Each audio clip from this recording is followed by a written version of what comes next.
ঈদের আগে সব বাসাতেই ঈদের রান্না বান্না করার জন্য যে বাজারের লিস্ট তৈরি করা হয়, তাতে স্ক্রিনে দেখানো উপকরণগুলো খুব সহজেই খুঁজে পাওয়া যাবে।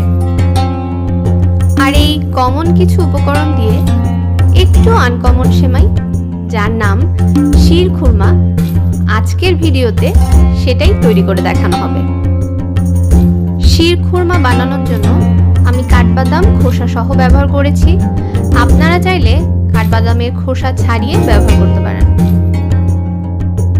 প্রথমে সব ধরনের বাদাম এবং খেজুর লম্বা লম্বা করে টুকরো করে নিয়েছি, আর লম্বা করে টুকরো করে নিলে দেখতে ভালো লাগে।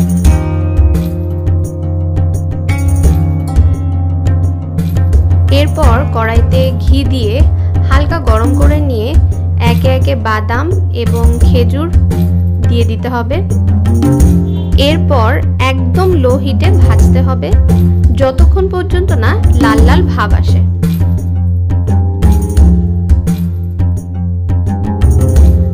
আর হ্যাঁ, এই রান্নার ক্ষেত্রে ভাজাভাজির কাজটি একদম লো হিটে করতে হবে, তা না হলে পুড়ে যেতে পারে।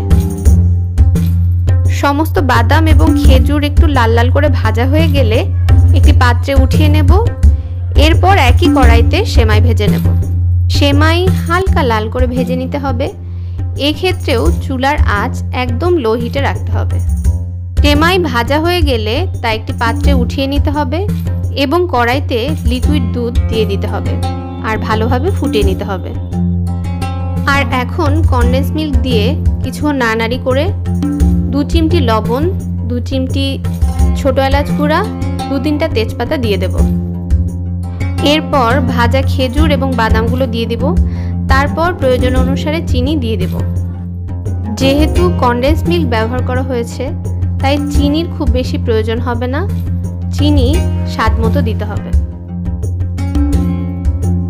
এরপর দুধ কিছুটা ঘন হয়ে আসলে ভাজা সেমাই দিয়ে দিতে হবে।